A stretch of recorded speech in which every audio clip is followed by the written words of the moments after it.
Yung jack, so hanapin mo ito, no?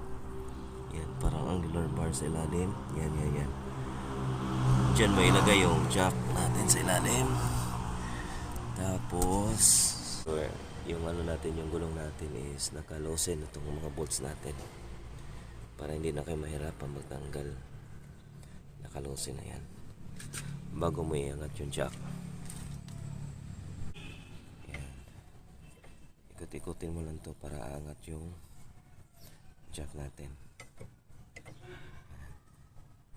Ikutin mo lang to para aangat yung jack natin.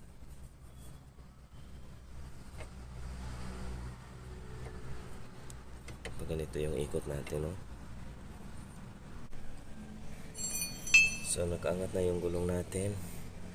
So papalitan na natin. Gamit natin yung gulong na reserva natin. Ito yung ilalagay natin gulong. Yung naka-reserve ng gulong natin sa likod sa kotse. Tal naman, ganito lang.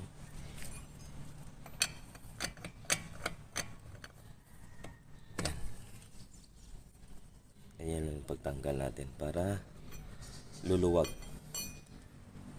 Pag ganito. Pag paluwag, ganyan. Okay, so simulan natin tanggalin para matapos na tayo.